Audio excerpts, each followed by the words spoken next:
Peek, poke, and pull back. Shoot to survive. It's a way to shoot the enemy without taking damage yourself.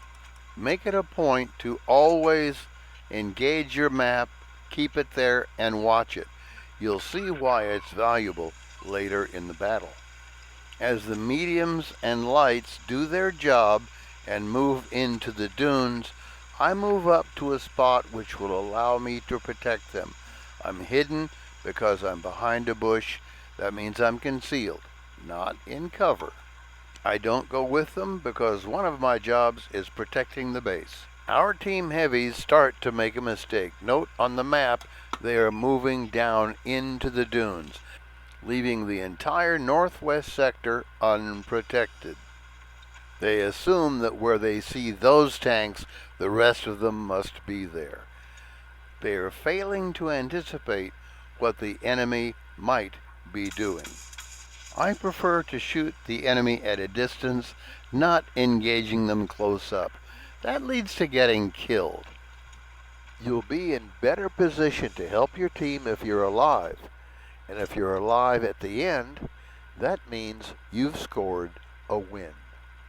That increases your win rate. That's what it's all about. Here, a tanker makes a comment about me camping, as if that were a bad thing. Let's see how he did later. We have sufficient tanks deep in the dunes to cover the enemy there. Let's see what else I can do to help. The enemy makes mistakes too. Notice one of them was driving through our base, setting off the siren. That's my signal to go in and get him. Notice I don't push over trees while I'm trying to remain unseen. I quite often spot enemy by the trees they knock over in the distance. Start looking, stay in your wide view, you'll see it more often. Now that enemy knows I'm here, but by the time I get to where I want to shoot, my camo will have been reset and he won't see me peek out. Little more, there he is, shots into the front. Now it's time for me to turn and confront the remaining enemy out in the dune area to the northwest.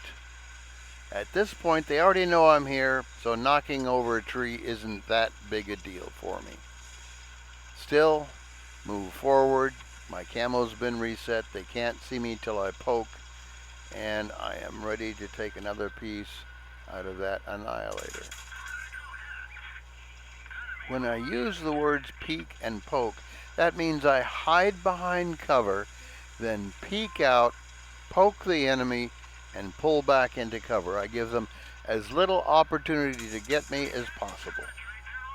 The team has done a decent job taking down the enemy, but we've still got these two critters out in the back to watch. Going to sneak out, peek, and poke a shot at him. Let's see if I get him.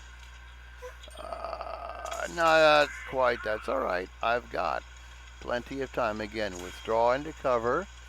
That little light got a piece of me, but not that big. Now I'm going to wait till my cover's reset and sneak, peek out, poke, and kill the annihilator.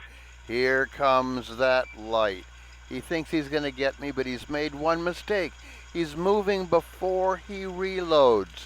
That means he can only take a snapshot passing around behind me. So, I simply wait for my gun to reload, slowly slide out, and put an end to him. So we've learned the value of watching the map, anticipating the enemy, using the peek, poke, and pullback technique to protect us while we shoot.